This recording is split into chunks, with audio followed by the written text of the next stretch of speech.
नमस्कार, मैं हूं पवन त्यागी।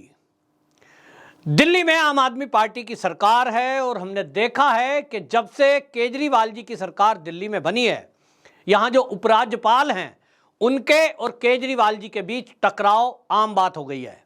हर बात पर, हर मुद्दे पर इतनी बहसबाजी होती है कि कई बार मामला सुप्रीम कोर्ट तक में पहुंचा है। किसका क्या अधिकार है ये हमें बताया जाए। सुप्रीम कोर्ट ने गाइडलाइन दी है और उन्होंने कहा कि दिल्ली में जो पूर्ण राज्य नहीं है वहां एलजी ही सर्वे सर्वा है और उनसे राय मशवरा किए बगैर कोई भी फैसला सरकार इंडिपेंडेंट रूप से नहीं कर सकती।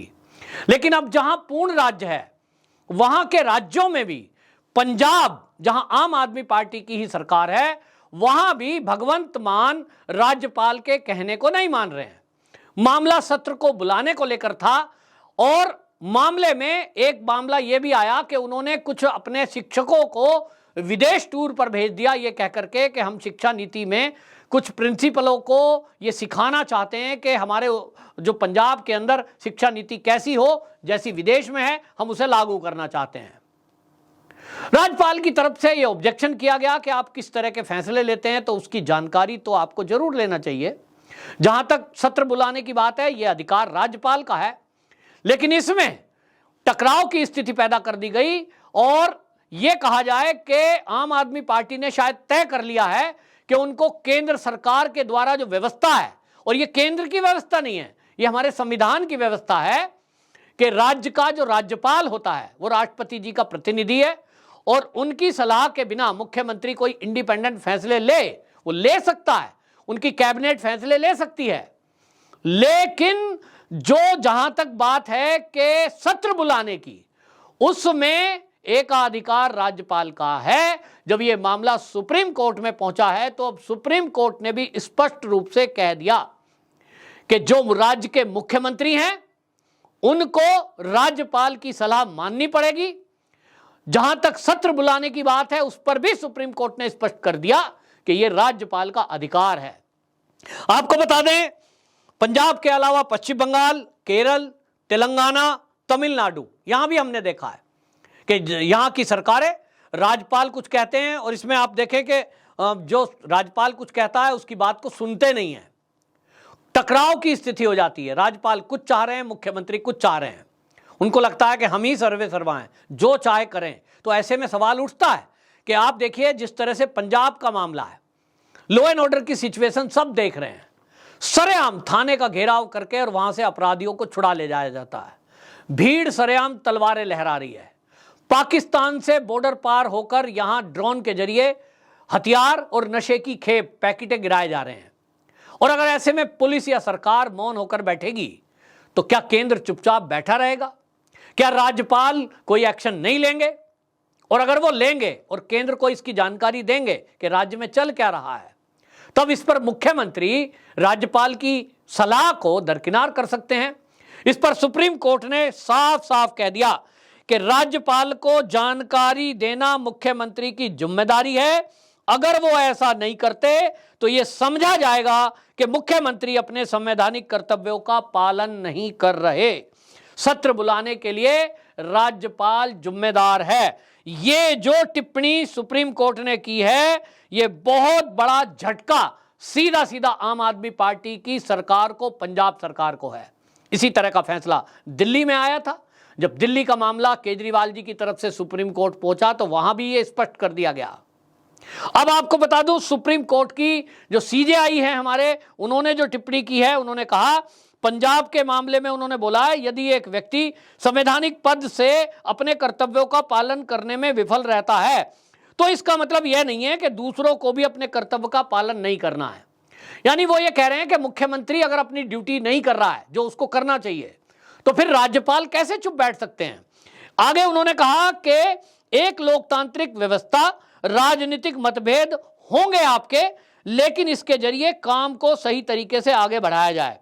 अगर उस नीति का पालन नहीं किया गया तो संविधान का क्रियान्वयन संकट में पड़ जाएगा।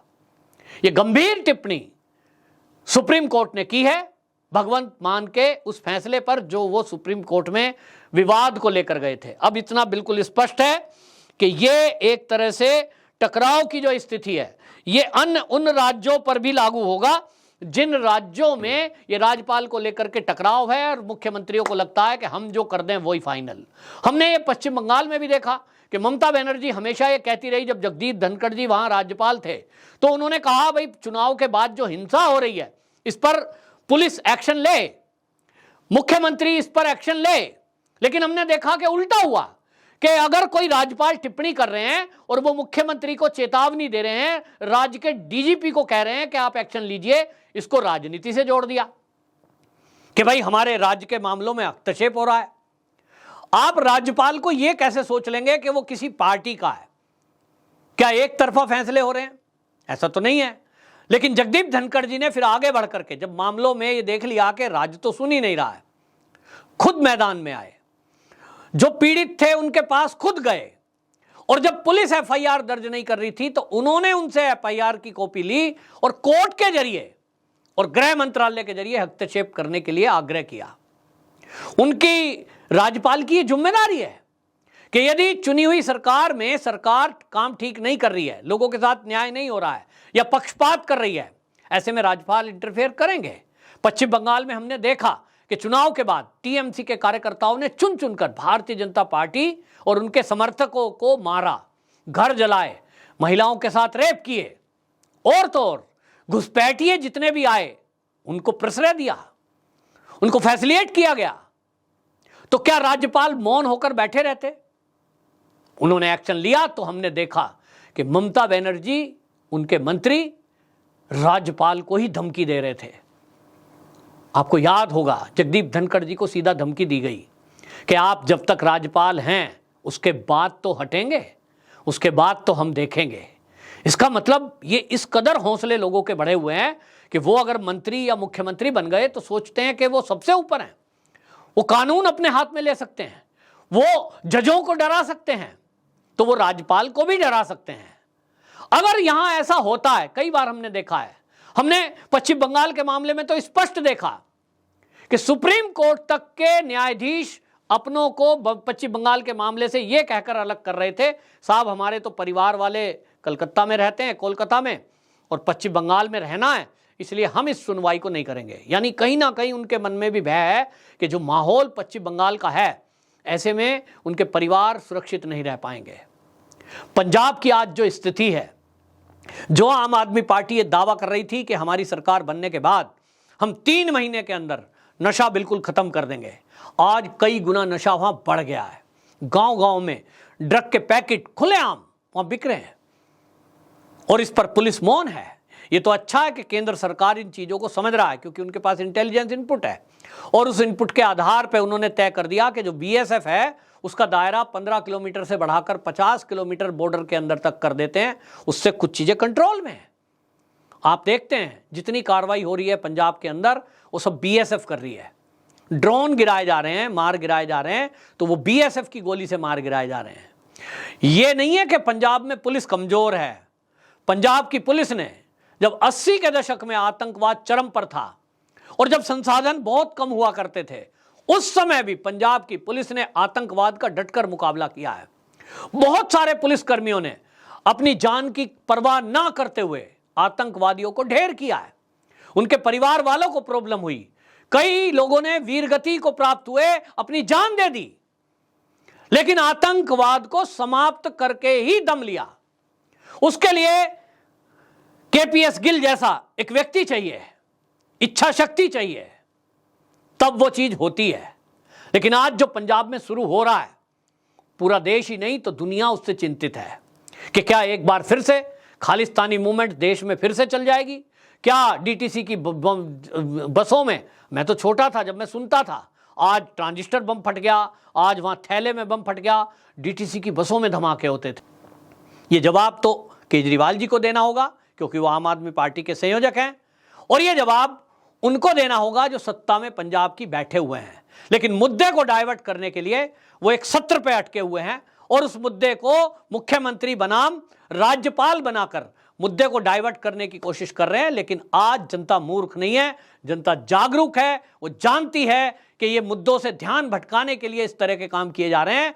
लेकिन अब पंजाब के मामले में, जहां दिल्ली में भ्रष्टाचार के मामले में आम आदमी पार्टी फंसी हुई है, वहीं पंजाब के लॉ एंड ऑर्डर बिगड़ती स्थिति, नशे का फैलता जाल और पाकिस्तान आईएसआई का एक्टिव होना, इस पर भगवंत मान जी और उनकी सरकार और केजरीवाल जी को जवाब देना है कि आपके रहते ये हो कैसे रहा है। आपकी जाबाज पुलिस वही तो है जिसने पंजाब से आतंकवाद को जड़ से खत्म कर दिया था, लेकिन इसके लिए आपको योगी जैसा आदेश देना पड़ेगा, पुलिस को फ्री हैंड देना पड़ेगा, उनको जो सुविधा चाहिए वो देनी पड़ेगी, उनको पीछे से फंड भी प्रोवाइड कराना पड़ेगा, और जो भी पुलिस करेगी फिर एक्शन लेगी बदमाशों के खिलाफ, पीछे खड़ा होना पड़ेगा जैसे योगी जी खड़े हैं। भगवंत मान जी ऐसा करेंगे, इस पे डाउट है। आपकी क्या राय है? आप भी कमेंट बॉक्स में जरूर लिखें। वंदे मातरम।